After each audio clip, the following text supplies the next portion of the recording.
Play ball. Hot off the press, handicappers from Wager Talk, SportsMemo, and the Gold Sheet have collaborated on the 2023 Wager Talk Media MLB betting guide. From World Series odds to regular season win totals and everything in between, this year's betting guide features previews on all 30 teams, all 6 divisions, and season-long awards like the Cy Young, MVP, and Rookie of the Year. Each preview contains key roster acquisitions and departures to help you get up to speed before opening day. Visit wt.buzz/MLB23 to download your free guide, and we'll see you in the batter's box.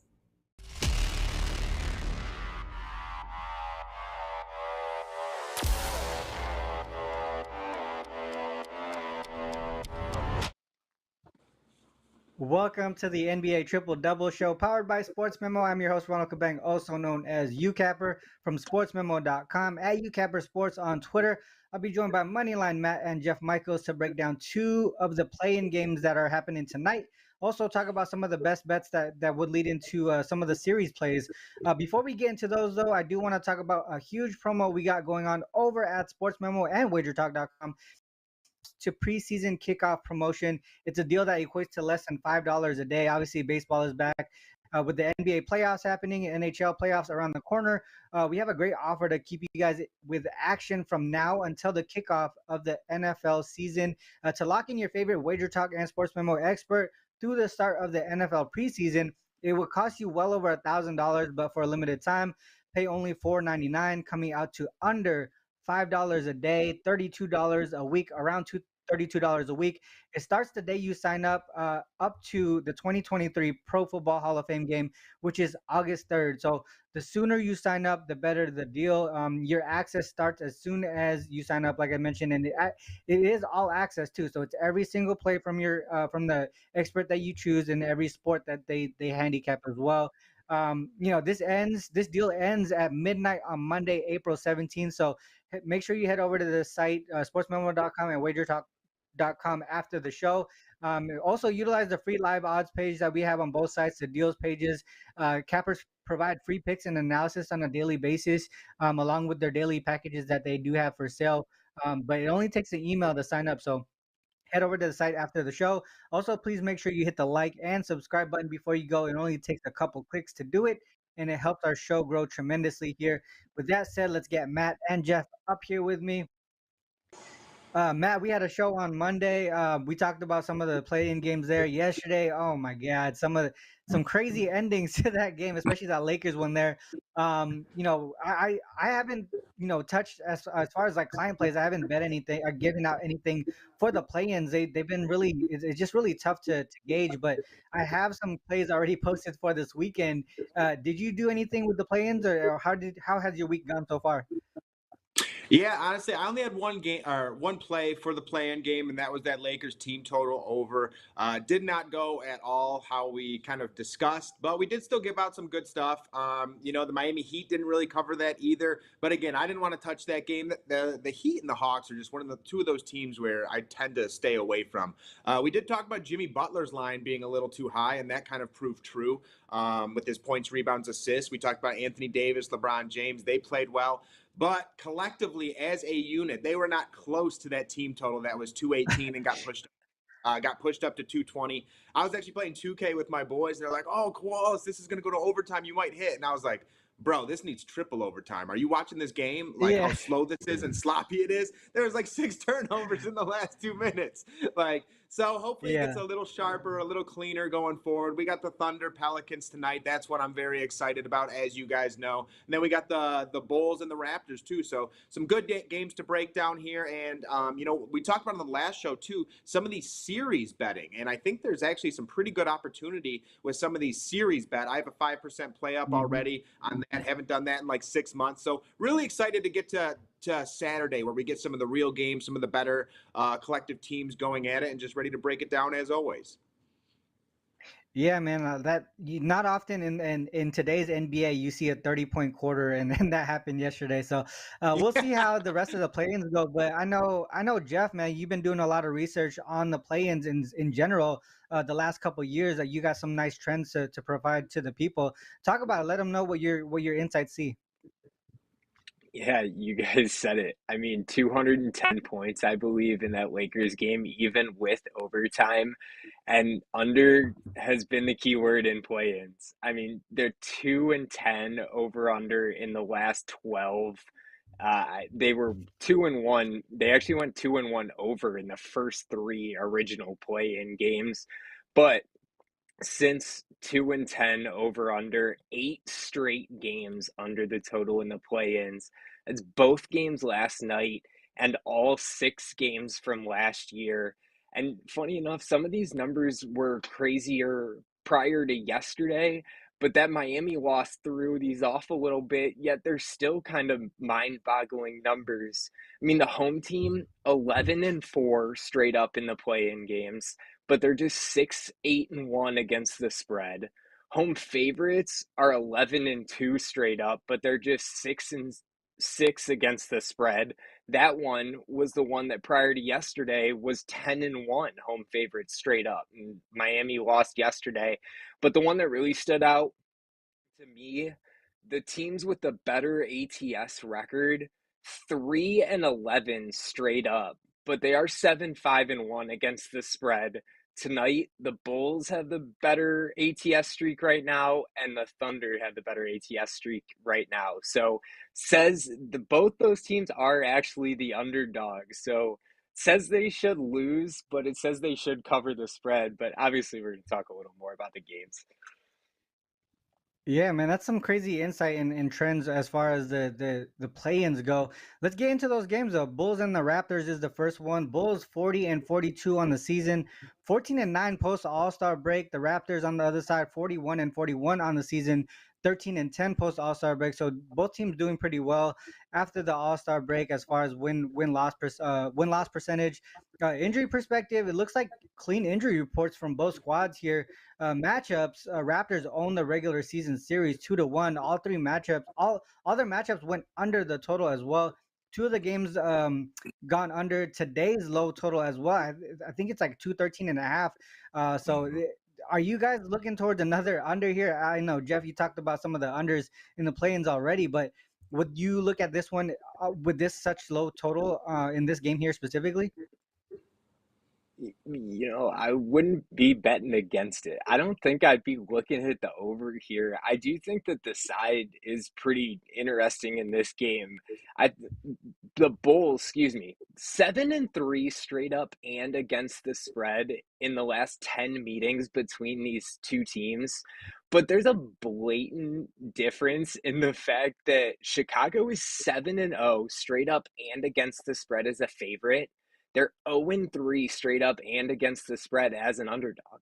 So definitive line there between, in that's just in the head-to-head series between Toronto and Chicago.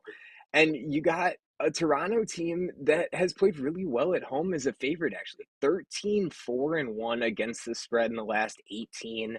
Goes back to January 8th. But just the last 10, they're 8-1-1. I do think we'll get to in my best bet a little bit too later, but I do think these are two of the better teams, and I think that these are two of the teams out of the East that you probably wouldn't want to face, at least in a one-game series coming out of, or trying to get out of the play-in. Do I think that either one of these teams, has a real chance at making a long run? No, probably not. But trying to beat them in a one-game series, isn't exactly the easiest task there. So I do find myself questioning the Bulls being able to play as an underdog in this situation going to Toronto. I'd probably find myself leaning Toronto here, but again, 5 points is kind of a lot when you're teetering on that line of question. So if I went with the Bulls, it would be more just to get the points, I think, getting +5 between two relatively close teams, in my opinion. Yeah, I mean, you kind of talked about how close these two teams are. We mentioned the regular season series 2-1 for the Raptors there. If you look at those games though, the Bulls shot nearly 50% from the field versus the Raptors. The Raptors shot under 42%, but you would think from a average perspective that the Bulls own that matchup, but it's actually the opposite, and it's mainly due to the Bulls in those games turn the ball over a bunch. They almost average 20 per game in those 3 games there. But the difference now versus the Bulls, the difference with the Bulls now versus who they were when they played the Raptors in those games, they fixed that problem. Their turnover rate post All-Star break is actually top 10 in turnover percentage. Bulls are also number 1 in defensive rating post All-Star break as well. So definitely a bit of a different team than when the Raptors played them earlier in the season. Bulls dead last in pace post All-Star break. The Raptors also not far behind. I think they're bottom 5 in pace as well. So a lot of things really point towards the under. But specifically, Bulls as conference road dogs post All-Star break 3-0 to the under, including one of the games versus the Raptors. In those 3 games, the Bulls opponents were 3-0 to their under team total. Raptors side as conference home favorites post All-Star break 4-1-1 to the under. Raptors went under their team total 5-1 to their team total under. So the one thing that I was thinking about in this one specifically is maybe I don't know who's going to cover, right? But I think it's going to be an under game in some way. And for the most part, I think it would be the Raptors because they're the favorite. They have a little bit more, I wouldn't say like leeway, but whatever, but their number is going to be a little bit higher. I would look towards their team total under, whether they cover or not, win or not. That would be the way that I go in this one. Matt, what are your thoughts on this game here? Yeah, I'm with you guys on this game for the most part. Personally, this is going to be a game that I probably stay away from. Just not a game that really has that much value in my eyes. I would also look to the under here. I do think these are 2 teams they're pretty solid defensively. They faced each other numerous times this season, and to Jeff's point, the under has been pretty popular in terms of the play-in tournament right now, and I do expect it to continue in this spot. If I were to go one team here, I actually think I would be the Bulls. I just think 5.5 points is a lot. It's very similar to that of the Miami Heat and the Atlanta Hawks yesterday. It was kind of a similar situation as well. And team coming in on the road, 5.5 point underdogs, are very familiar with each other, and again, in a 1-game series, you would assume that the Bulls could probably stay within that 5.5 points. I do think that the Raptors are a tough matchup for the Bulls just because of their height and length.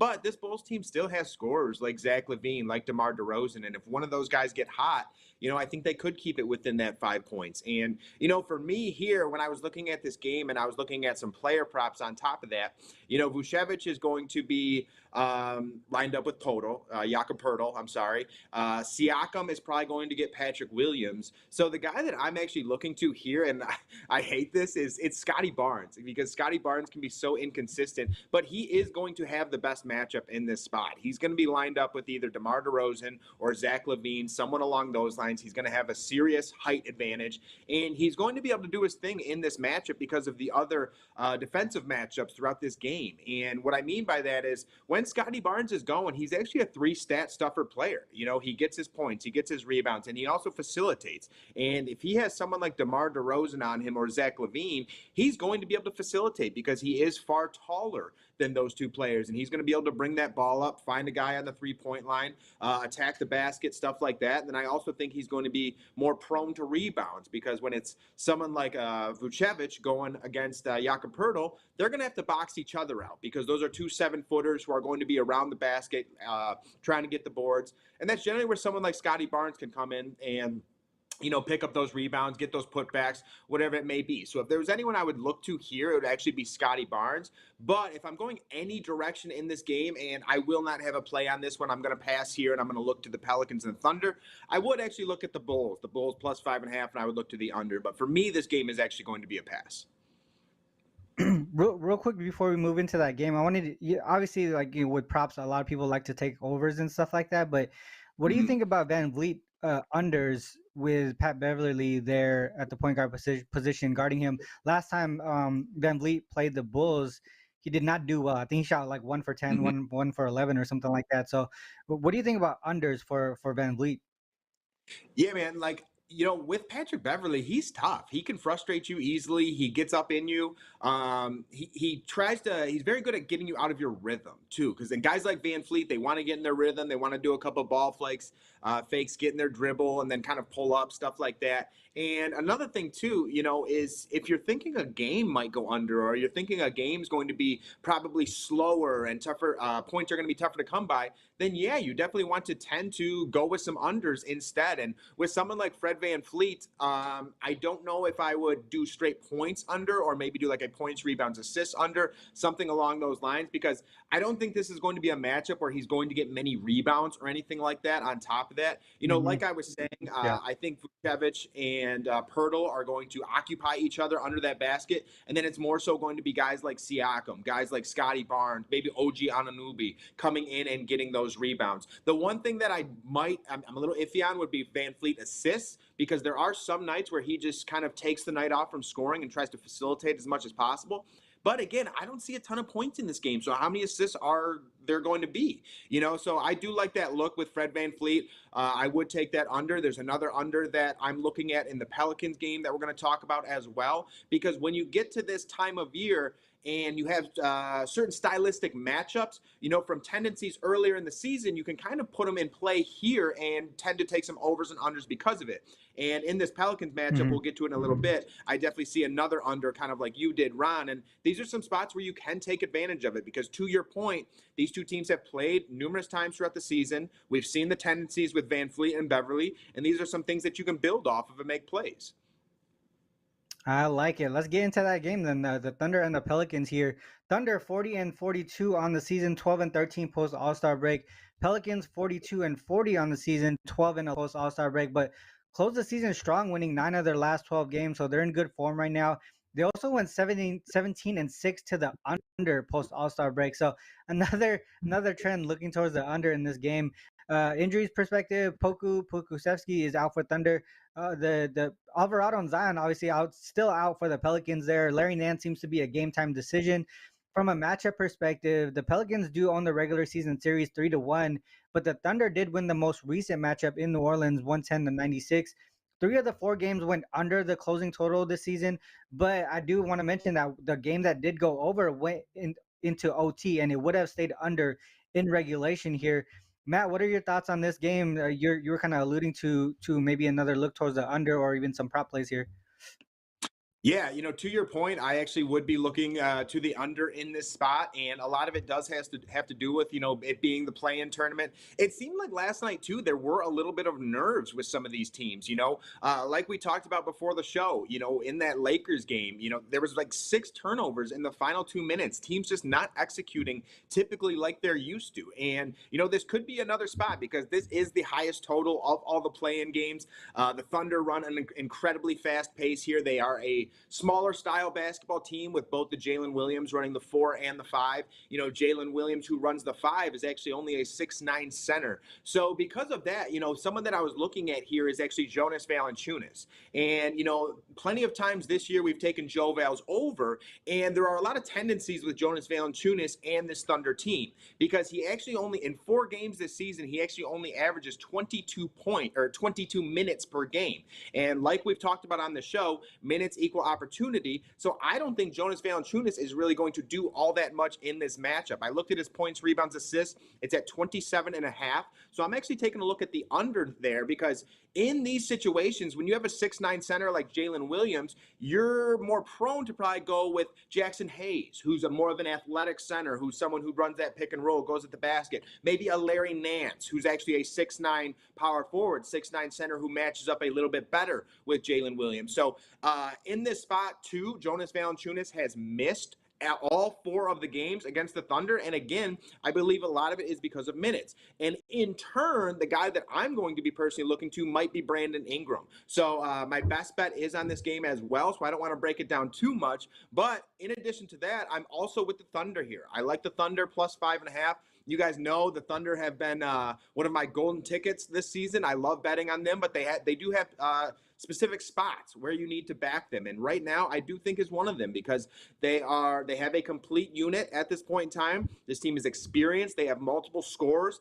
They have, Shai Gilgeous-Alexander is someone who has played very well against the Pelicans in the past. And then another guy that I'm looking to here is the other Jalen Williams, the power forward Jalen Williams. He's been playing great basketball at this point in time. His point prop is 15.5. And that's not one I've pulled a trigger on just yet, but I'm definitely flirting with it because I think Jalen Williams could be the X factor in this game. Again, you got to think about it. Herb Jones is most likely going to be lined up maybe against Shai or, Josh Giddey, someone like that. Then Brandon Ingram maybe on Shai or someone like that. So I do think Jalen Williams is going to get the lesser of the defenders for the New Orleans Pelicans. And again, he's going to be that X factor. If he gets close to 20 points, I think the Thunder cover the spread no problem. And it's going to be up to Josh Giddey to facilitate and get the rebounds, do his thing. And at this point in time, I just think this Thunder team does have a lot of weapons in comparison to this Pelican squad. Someone like Isaiah Joe coming off the bench, someone who can fill it up. So for me, I think 5.5 is just a lot of points once again, especially in a play-in tournament game, especially in games that have gone closer to the under as well. If it's a slower style game, I think the Thunder can keep this close. So for me, I would be on the Thunder plus 5.5 here, and I definitely think you look at that Joe Val under as well. Yeah, one thing you mentioned with Jalen Williams, the EN Jalen, he's so versatile defending too that he might have heavy minutes in this game, right? Because he's probably going to pull some of the better scorers on the Pelican side there. That makes a lot of sense to me. He's going to have a lot of opportunities there for props. For me, we talked about like every single game, last season went under in the play-ins. First 2 games this season went under, kind of leaning towards the under in the first game as well.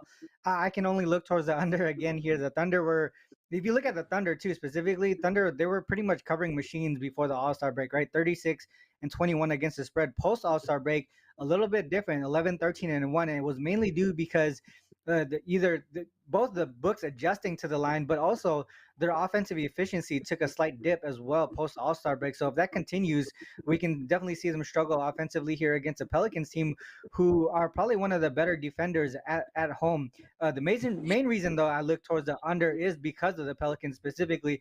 Talked about how the Pelicans were 17-6 to the under post All-Star break, and it was due to a combination of things here. Their offense really wasn't clicking, but they were compensating with playing strong defense and a slower pace. And if we dive deeper into their 17-6 under post All-Star break, 15-3 to the under, when you break it down a little bit further, and you say that the total is greater than 225, they also went under their team total in 14 of those 18 games. They offensively and defensively, these two teams kind of cancel each other out as well. If you look at the post All-Star break numbers for the Thunder and the Pelicans here, the Thunder were 10th in the league in second chance points, right? But the Pelicans, they were 10th best at limiting it. The Thunder 6th in fast break points. Pelicans 7th at limiting it. The Thunder 10th in points in the paint. Pelicans 8th in the league at limiting points in the paint. So a lot of things canceling out that Thunder offense. The Pelicans offense still really isn't clicking to the point where they can really just, focus on outscoring their opponents. So a lot of defense here on the Pelican side. I can only look towards the under in this game here. Jeff, what are your thoughts on this game? Yeah, you guys have said it. It's an interesting matchup, I think, to say the least. I think there are a little bit of a double-edged sword here, in my opinion. I like this OKC team. And again, I said it with the Bulls, 5.5 points. We're getting a lot of points in a game that I also think, has a pretty good shot of being close.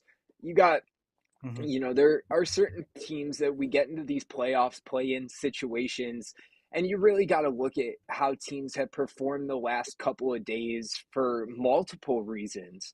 I mean, one, because what does it matter what, Philadelphia and Denver and some of these teams and Boston and, the 1-2 seeds up there who were locked into their spots, their win-loss ATS straight up streak coming into this game doesn't matter as much as the teams like OKC and, New Orleans that were playing under the most pressure in game 82 of the regular season. And I liked what OKC did. I mean, they're off a couple back-to-back nice wins. And what surprised me too, they actually have the head-to-head series advantage pretty definitively when you look at games played in New Orleans. They're 3-1 straight up, and they've covered all 4 games in the last 3 years against the Pelicans in New Orleans. They're also 14-5 against the spread off a double-digit win this season. But I do find it hard because I think one thing that stood out yesterday too was experience was key. Because and I know that this game isn't technically considered a playoff game, but I think part of the thing that we alluded to is with all these unders is there is pressure, there is an atmosphere, there is that a different kind of feeling than a regular season game, obviously. So playoff experience was something I looked at. You look at Oklahoma City, they only have 4 guys on their roster right now that have playoff experience, one of which is Isaiah Joe, who averaged 2.2 minutes with Philly. And then you look at New Orleans, they actually have a little bit of a playoff experience there. McCollum's got 63 games. Valanciunas has 54. I could be taking a look at McCollum to have a Kyle Lowry type of performance from last night, if we can say that. Somebody you may not be looking to immediately defending off of Ingram and looking that way, that somebody who averages 20 points a game in 35 minutes in the postseason, shooting almost 38% from beyond the arc, can put up some points, I think, in a high pressure situation. But I do think 5.5 points is too much. So if I'm taking a side, I'm taking a dog. I like it. I like it. Yeah, typically under games, we would probably expect the games to be pretty close there. Well, that's the 2 playing games today. So it's time for the best bet section here. Let's go with Jeff here. Let's go with you first. Let's talk about your best bet for today's show. Also, tell the people what you got going on the premium side as well. Yeah, you kind of said it too. I think I'm leaning a little bit more the way you're leaning, at least in the terms that I haven't given out any premium plays on these playing games. They've been close games, games that I thought would be close and games that I thought would be exciting. And I think that these teams are harder to judge in a 1-game series to some extent, which kind of leads me into my best bet. I like this Eastern Conference game today, and I like both teams enough to the point that my best bet's actually going to be the Miami Heat to miss the postseason at plus 160. Because I think whichever team wins this Eastern Conference play-in tonight is going to take down Miami in the next round. Miami combined is 1-6 straight up this season against those 2 teams. They're 0-7 against the spread. They got 1 win against Toronto, 1-3 against Toronto, but they failed to cover all 4 games, and they're 0-3 straight up and against the spread against Chicago. But I think, guys, we were talking about this for a second before we got on the show, but as much as a fan, I really do enjoy these play-in tournament games. I think they're exciting. I think they add a little more to play for when we get at the end of this season and we're not seeing as much tanking and going for that, number 1 pick, even in this Victor sweepstakes. But I do think that this is a situation that the best team for a 7-game series may not make it into the postseason. I think Miami would have had a shot to win a series in if they were to make it and play a 7-game series in the postseason, because I think they would be hard to beat in the long term. But I do think Chicago and Toronto can beat them in a 1-game series and move on to the actual playoffs and go from there. I really don't see Miami being able to get it done and turn things around to that extent against either one of these 2 teams, and they wouldn't be either one of the 2 teams that I would really want to play in a 1-game series. So getting plus money for Miami to lose, depending on how you feel about tonight's game, it may be something that you want to hold off on, because if that underdog wins straight up tonight and you got the, quote unquote worst of the 2 teams, you got to think about what your odds would be, moving forward. But if you think that the favorite's going to win tonight and you think that it's going to be a close game, then you're not going to get plus 160 betting against Miami tomorrow, when we know the winner, know who Miami is going to be playing. But right now, I would take plus 160 to get either one of the 2 teams, in my opinion. Man, that's actually a really good breakdown. That's a lot. I don't think a lot of people are looking at this play-ins in the way that you just broke it down. That's a dope play. I like that a lot. Let's go with Matt here. What is your best bet for today's show? Also, what do you got going on the premium side? Yeah, guys, like I've been talking about before, I have a good amount on the premium side right now. I am doing some playoff series predictions as well. I really like some of these spots with the playoff series. There's some definite opportunity there, but if you're not a future player or anything like that, make sure to read the headline before, because I'm going to have future plays in terms of NBA series, and I'm going to have play-in plays or playoff plays, whatever it may be. And for today's game, the Thunder and the Pelicans, I do have 3 plays loaded. As you guys know, I love this style of matchup where it's a little bit faster pace, some spots you can take advantage of. You heard me talk about Jonas Valanciunas before, and I like his under, and because of that, I actually like Brandon Ingram's over rebounds and assists. Okay, his points, rebounds, and assists is 44.5 tonight.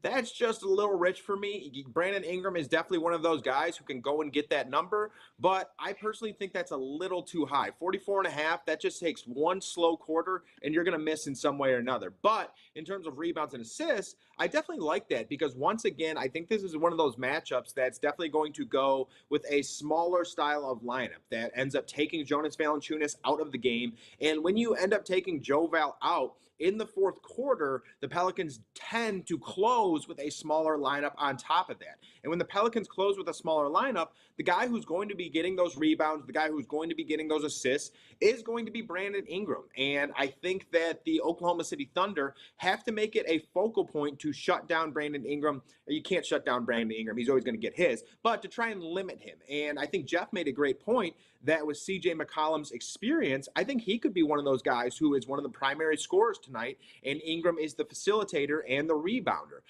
As month by month has gone on leading into the playoffs, Brandon Ingram has become more aggressive on top of that.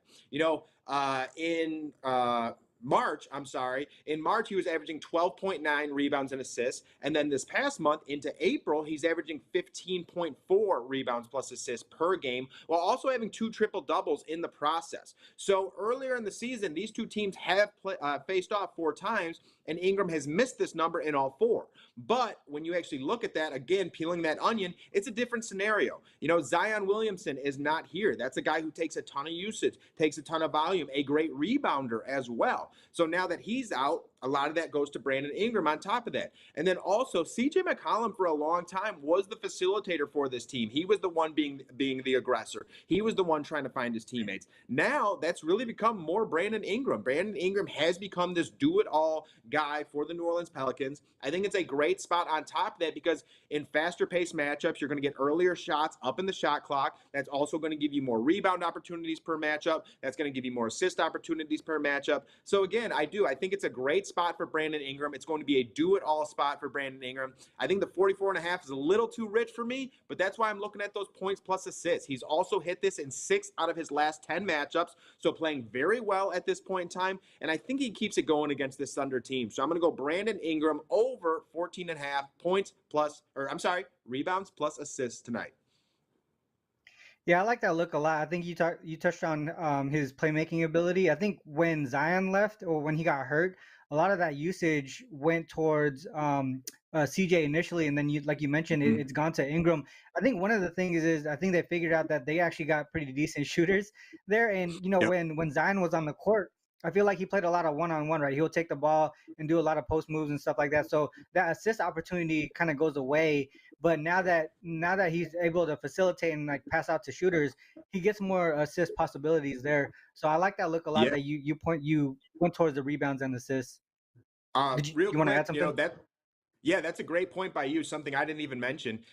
Trey Murphy has really accelerated his play as the season has gone on. Herb Jones, we just saw him have his career high with like 35 points or something maybe a week ago. So both these guys are starting to shoot better from the outside. And one last thing I forgot to touch on was Brandon Ingram early on in the season was not very healthy. He was struggling with injuries for an extended period of time. Now he's back to 100%. He's playing great basketball. And his teammates, like you said, Ron, have elevated their play as well. So again, I think it's a great spot for Brandon Ingram. He's trending up at the correct time. Yeah, so for me, my best bet today, I talked about the Sixers, right, and under 5.5 in their series on Monday. I'm doing another one of those. I'm not scared to lay the juice here. Celtics and the Hawks under 5.5 series games here, minus 170. Like I said, I did the same thing with the Sixers. I talked about it on Monday's show. The Celtics here on the other hand, they swept the regular season series against the Hawks. They also covered every one of those matchups between the two teams this season. This is just a bad matchup in general for the Hawks here. The Celtics have way too many weapons for a team who really, their biggest issue is defense, right? The Hawks' biggest issue is defense, and you have a team that has some depth there.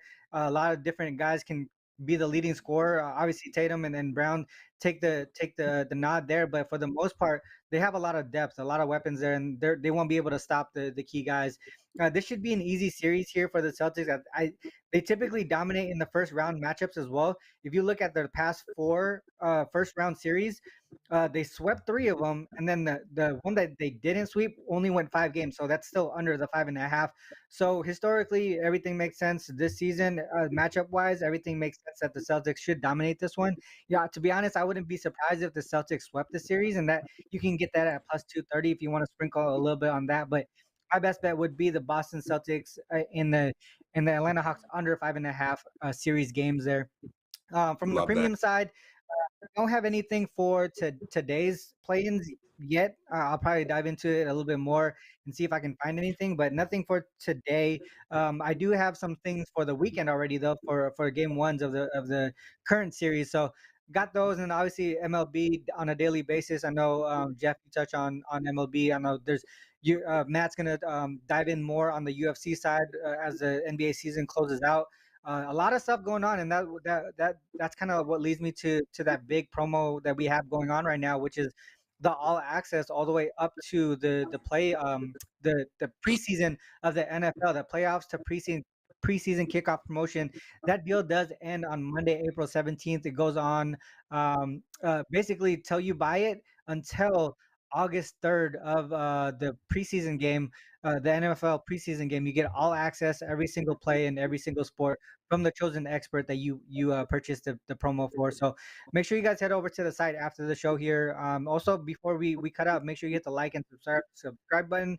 Make sure you hit the alerts so you don't miss another show moving forward to close out the NBA playoffs. Our next show will be same time on Friday, 10 a.m. Pacific Standard on the same channel. We'll have Tony Finn and Moneyline Matt with me. Till then, guys, good luck with all your action. Peace. Peace.